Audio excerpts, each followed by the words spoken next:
Awali nishtaki, walinipeleka mahakamani.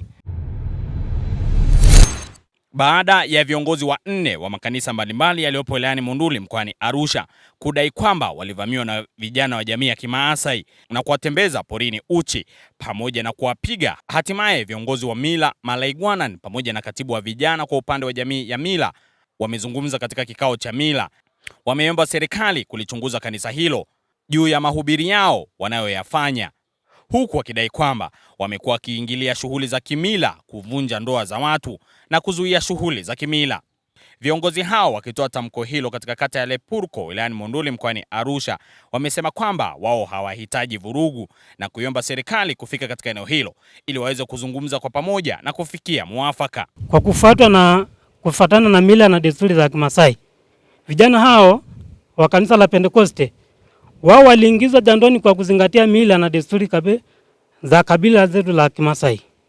Pia vijana hao waliwaingiza wadogo zao jandoni kwa kuzingatia mila na desturi za Kimasai. Baada ya shughuli hiyo, walianza kupingana na mila pamoja na kuwafundisha waumini wao na wakiungwa mkono na mwenyekiti wa kijiji chetu cha Lepurko.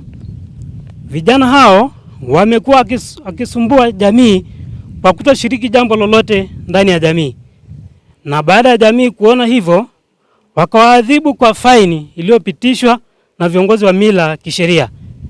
Walitozwa mbuzi mmoja kwa kila aliyekiuka kushiriki shughuli za mila. Baada ya vijana hao kutozwa faini, mnamo tarehe 9 mwezi wa 11 2025, wao walifika polisi kushtaki uongozi wa mila kwa kuwabambikiza kosa la wizi wa mifugo. Ndipo uongozi wa mila ukaripoti kituoni na kuomba dhamana kesi hiyo irudi nyumbani. Na baada ya kufika nyumbani, mwenyekiti aliitisha kikao cha kijiji akiwaalika viongozi wa mila na uongozi wa kanisa la Pentekoste ili kusuluhisha jambo hilo. Uongozi wa mila ilikubali kulipa mbuzi kwa kila mmoja aliyedai kuibiwa, jambo ambalo vijana hao walikataa na bado hawakuwa tayari kujihusisha na kuibiwa na shughuli za mila na desturi za kabila letu, jambo ambalo lilisababisha vijana wa rika la Nyangulo kuchukua hatua ya kuadhibu tena kama ilivyokuwa na desturi yetu.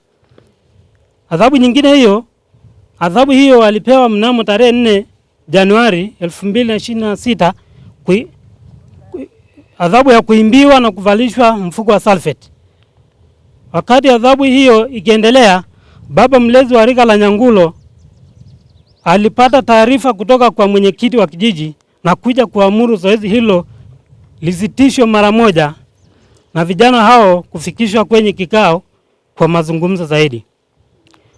Malaigwanan mkuu, yaani baba mlezi wa rika la Nyangulo, alisimamisha vurugu kwa upande wa mila wakishirikiana na uongozi wa serikali wa kijiji akiwemo diwani wa kata yetu ya Lepurko kupanga tarehe ya kuamua kesi hiyo. Wakati wa kikao hicho, mwenyekiti wa kijiji, kwa kuwa ni muumini wa kanisa hilo, alitamka wazi kwa mzee wa mila. Alimwambia hivi: utanitambua na nitakushughulikia, kwani mila ni taasisi ndogo kuliko kanisa hilo la Pentekoste, jambo ambalo lilizua taharuki katika jamii iliyokuwepo katika kikao hicho. Na baada ya kikao hicho kuisha, siku ya pili iliyofuata, Malaigwanan alikamatwa akiwa katika shughuli zake za kawaida katika kijiji cha Nanja na kufikishwa kituo cha polisi Monduli na kuzushiwa kesi ya kuozesha binti bila maridhiano na kuhamasisha vurugu kwa vijana kuwajeruhi wenzao. Hivyo tunaomba viongozi mtazame jambo hili, kwani watu hawa hawakuja kwa lengo la kueneza Injili, bali ni kutueletea migogoro isiyoisha katika jamii yetu kwa kutoa mafundisho yanayokinzana na jamii yetu ya Kimasai, hasa baadhi ya waumini wa kanisa hilo kutokuwa na nidhamu, hasa watoto kutowaheshimu wazazi wao, wake kutoheshimu ndoa zao, baadhi ya wachungaji kuvunja ndoa za watu, na vijana kutoshiriki ipasavyo na wengine, jambo ambalo sio sawa kwa jamii yetu. Kwa majina naitwa Logolielo Ningo, na Nalaigwanani mlezi wa vijana ambaye ni Nyangulo kwa jina maarufu. Mpenda amani. Mimi ni mpenda amani, mnyenyekevu, mlezi wa vijana hao. Nimetoka kwenye kundi la wazee kwenye kijiji chetu cha Lepurko kuwasimamia vijana hao.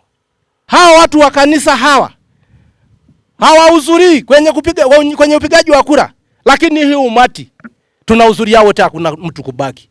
Kwa hiyo Mheshimiwa Rais tunamheshimu sana. Tunamheshimu rais yetu, tunamheshimu mkuu wa wilaya, tunaheshimu wote hata ngazi ya kata. Tunawaheshimu. Lakini tunashangaa leo tunakamatwa kila kucha. Sijui tumekosea nini. Tumekosea nini mpaka tunakamatwa namna hiyo?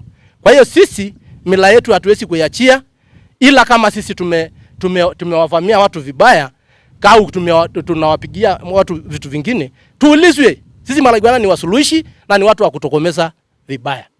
Wanatuandikia uongo ambaye sio kweli. Wakati sisi tunajua ukweli kwenye Wamasai, lazima tuongee ukweli. Lakini hawa watu walipoingia hiyo kanisa wakabadilisha ukweli ya Wamasai wakafanya uongo.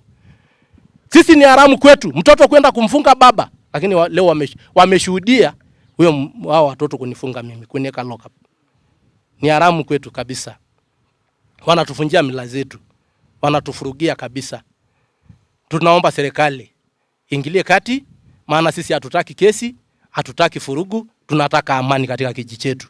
Na maana mwenyekiti wetu yuko kwenye hiyo kanisa. Walinishitaki, walinipeleka polisi mahakamani. Nilipokuwa mahakamani akakimbilia tena Maria, yani ofisi ya Maria ambaye ndio mahakama sehemu kuu, yani kama kituo cha Wamasai wa Nalaigwanani Arusha. Alipokimbilia huko alienda kuzungumzia, maana mimi sipo, akapewa barua kunishitaki mimi Nalaigwanani wa vijana kwamba tumehujumu nchi. Nilipofika huko kusema ni mila, wakasema mbona tunashangaa hakuna Nalaigwanani anaweza akapiga watu. Kwa mimi mpaka hapo. Hivyo basi kwa haya yote mwenyekiti alichotufanyia kama kupasua chungu kwa wote wasiompenda ni hatari sana, kwani hakuna mtu anayependwa na watu kwa matendo yake haya yasiyoridhisha katika kijiji chetu, na wananchi wameamua aachie madaraka kwa kuwa hatuna imani naye, kwani akiendelea kubaki madarakani atasababisha vurugu zisikome kwenye kijiji chetu. Asanteni. Tukio hili linakiuka sheria za nchi na katiba ambayo imetoa uhuru wa watu kuabudu bila kushurutishwa na mtu au kikundi chochote na bila kuingiliwa. Ni kwamba shughuli za kimila zisiwe chanzo cha uvunjifu wa amani katika jamii yetu. Watu hawakatazwi kufanya shughuli za kimila, ila wanapaswa kufuata sheria, na endapo watakiuka, adhabu kali itachukuliwa dhidi yao.